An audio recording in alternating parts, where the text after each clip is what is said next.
तो चलिए बुलेटिन की शुरुआत करेंगे और अहम खबरों की रुख करते हैं। सबसे पहले बात नेशनल हेराल्ड केस की, जिसे लेकर मुख्यमंत्री अशोक गहलोत का केंद्र पर निशाना। एक बार फिर से उन्होंने कहा कि ईडी द्वारा हेराल्ड हाउस पर छापेमारी केंद्र सरकार की बौखलाहट का प्रतीक है। सोनिया गांधी और राहुल गांधी को पूछताछ के नाम पर प्रताड़ित किया जा रहा है। ईडी अब फेस सेविंग के लिए इस तरह की कार्रवाई कर रही है। पूरे मामले में कोई मनी ट्रांजैक्शन ही नहीं हुआ तो मनी लॉन्ड्रिंग कैसे हो सकती है?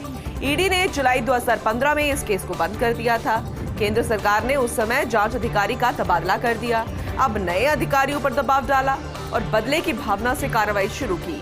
ईडी के माध्यम से चाहे कांग्रेस को बदनाम करने का कितना भी प्रयास कर ले, अंत में जीत सच्चाई की ही होगी, और ये कहना है मुख्यमंत्री अशोक गहलोत का।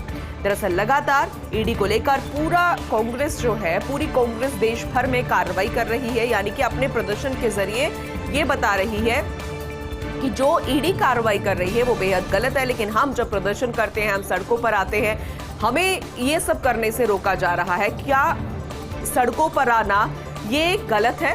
इस तरीके से मुख्यमंत्री अशोक गहलोत ने कहा कि चाहे सोनिया गांधी हो, राहुल गांधी हो, केंद्र सरकार लगातार प्रताड़ित कर रही है और ईडी के जो अधिकारी हैं उन पर भी दबाव डाला जा रहा है। वहीं गहलोत सरकार की आमजन को बड़ी राहत। शहरी निकायों द्वारा निर्मित बहुमंजिला आवासों में स्टाम्प ड्यूटी में छूट दी गई है। स्टाम्प ड्यूटी पर अब 2% छूट मिली है। बहुमंजिला भवनों में 50 लाख तक की आवासीय इकाइयों फ्लैट्स की लीज डीड होनी चाहिए। 6% की जगह 4% अब स्टाम्प ड्यूटी देनी होगी। 31 मार्च 2023 के रजिस्ट्रेशन पर यह छूट देने की बात कही गई है।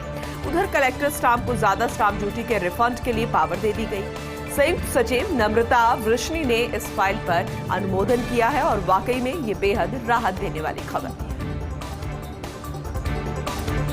वहीं गुजरात में आम आदमी पार्टी को लेकर फोकस। दरअसल कांग्रेस बना रही है ठोस रणनीति, जिसे आप नहीं तोड़ पाए कांग्रेस का वोट बैंक। गुजरात में कांग्रेस का आधार वोट अभी तक मजबूत है।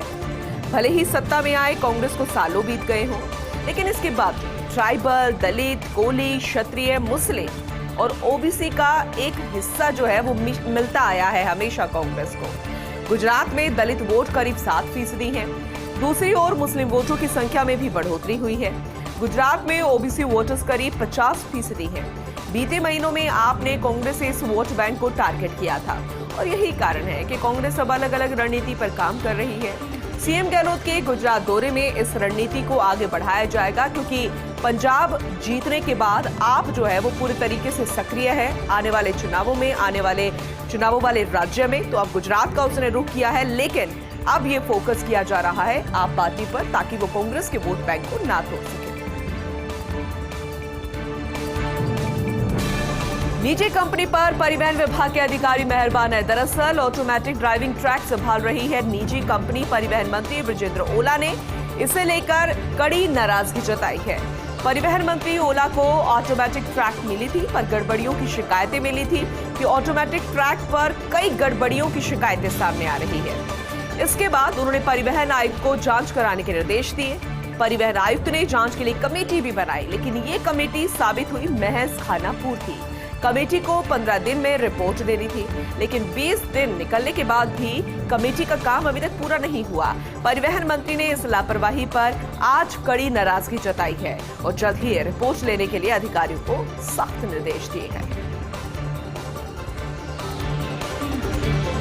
दुर्गंध मारते कमरे और खराब एसी से नाराज हो गई महाराज। दरअसल सरिस्का में आरटीडीसी के होटल टाइगर डैन के हाल बेहाल है। सोमवार को पर्यटन मंत्री विश्वेंद्र सिंह पहुंचे थे टाइगर डैन। मंत्री और स्टाफ के लिए 3 स्वीट जो है वो बुक किए गए थे, लेकिन खराब एसी, दीवारों पर सीलन, मच्छर ही मच्छर कमरे में मिले। ऐसे में मंत्री विश्वेंद्र सिंह ने स्टाफ को जमकर फटकार लगाई। हालांकि आज सुबह चेकआउट के समय फ्रेश मूड में दिखे विश्वेंद्र सिंह। होटल मैनेजर को नए एसी खरीदने के निर्देश दिए गए। आरटीडीसी के कार्य निदेशक ने आज सुबह ही 4 एसी खरीदने के आदेश भी दे दिए। विधायक रामलाल मीणा और एक उप वन संरक्षण के बीच में विवाद की खबर। दरअसल प्रतापगढ़ विधायक रामलाल मीणा ने सीएमआर तक ये शिकायत भी पहुंचा दी है। उप वन संरक्षण सुनील कुमार का ट्रांसफर चाहते हैं रामलाल मीणा। राजधानी जयपुर में पदस्थापित डीएसएफ एचके सारस्वत को प्रतापगढ़ लगाने की गुहार की गई। लेकिन ऐसा क्या हुआ जो विधायक के आंखों की किरकिरी हो गए सुनील कुमार? ये सवाल खड़ा हो रहा है। वही सूत्रों का दावा है कि डीसीएफ सुनील कुमार ने एक ट्रैक्टर पकड़ा था। बस यहीं से शुरू हो गए डीसीएफ सुनील कुमार के बुरे दिन। डीसीएफ का दुर्भाग्य, ये ट्रैक्टर निकला विधायक के रिश्तेदार का। बात सीएमओ से अरण्य भवन तक पहुंच गई। हालांकि अभी तक प्रतापगढ़ से नहीं हटाए गए हैं सुनील कुमार। चर्चा जोरों पर है कि सियासत की ताकत के आगे आखिर कब तक टिक पाएंगे सुनील कुमार। दूसरी तरफ खनन माफियाओं की अब खैर नहीं है। राजस्थान पुलिस ने तोड़ दी खनन माफिया की कमर। अवैध खनन के खिलाफ राजस्थान पुलिस का महाअभियान जारी है। जयपुर, उदयपुर, भरतपुर, अजमेर, कोटा, बीकानेर संभाग में बड़े स्तर पर कार्रवाई जारी है। उदयपुर रेंज में 31 मुकदमे दर्ज कर 11 मुलजिमों को गिरफ्तार किया गया। कुल 6,538 टन बजरी, 18 टन पत्थर समेत 47 वाहन जब्त किए गए। कोटा रेंज में 18 मुकदमे दर्ज कर 17 अभियुक्तों को गिरफ्तार किया गया। 2,353 बजरी समेत कुल 47 वाहन को जब्त किया गया। जयपुर आयुक्तालय में 207 एमवी एक्ट में 2 डंपर व एक ट्रैक्टर ट्रॉली की जब्त। वहीं अजमेर रेंज में 70 मुकदमे दर्ज कर 30 अभियुक्तों को गिरफ्तार किया गया। 726.45 टन बजरी, 58 टन पत्थर समेत 73 वाहनों को जब्त किया गया। भरतपुर रेंज की बात करें तो यहां पर 15 मुकदमे दर्ज कर 8 अभियुक्तों को भी गिरफ्तार किया गया। 2,508 टन अवैध बजरी, 5 टन पत्थर समेत 20 वाहनों को जब्त किया गया। बीकानेर रेंज की बात करते हैं, दरअसल यहाँ पर 8 मुकदमे दर्ज किए गए, 4 अभियुक्तों को भी गिरफ्तार किया। 12 टन बजरी समेत 6 वाहन, जिनमें 3 ट्रैक्टर ट्रॉली, 2 ट्रक व एक लोडर को जब्त किया गया। जयपुर रेंज की बात करें तो 39 मुकदमे यहाँ पर दर्ज किए गए हैं। 34 अभियुक्तों को गिरफ्तार किया गया है। 213 टन बजरी, 50 टन पत्थर, 12 टन मिट्टी समेत कुल 65 वाहन जब्त किए गए। अवैध खनन पर ताबड़तोड़ कार्रवाइयों से खनन माफियाओं में अब खलबली मची हुई है। प्रदेश में मंकी पॉक्स के संदिग्ध मरीजों से जुड़ी इस वक्त की बड़ी खबर आप तक पहुंचा दे। 2 संदिग्ध मरीजों में से एक रिपोर्ट नेगेटिव आई है, तो ये राहत देने वाली खबर है। एसएमएस मेडिकल कॉलेज की माइक्रोबायोलॉजी लैब ने इसे लेकर रिजल्ट जारी कर दिए।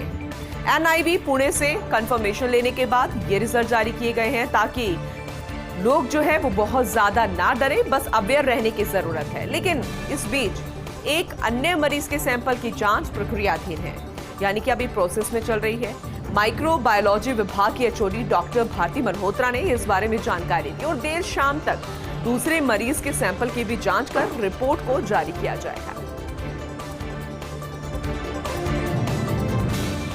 निःशुल्क दवा से पहले चक्कर घिन्नी का दर्द। दरअसल प्रदेश के सबसे बड़े एसएमएस अस्पताल का रियलिटी चेक किया गया। ग्राउंड रियलिटी के लिए फर्स्ट इंडिया की टीम एक काउंटर पर पहुंची तो ओपीडी में तीनों काउंटर्स पर घंटों चक्कर लगाने की मजबूर हो चुके हैं कई मरीज। निःशुल्क दवा योजना के काउंटर से लेकर दूसरे काउंटर्स पर एक जैसे हालात हैं।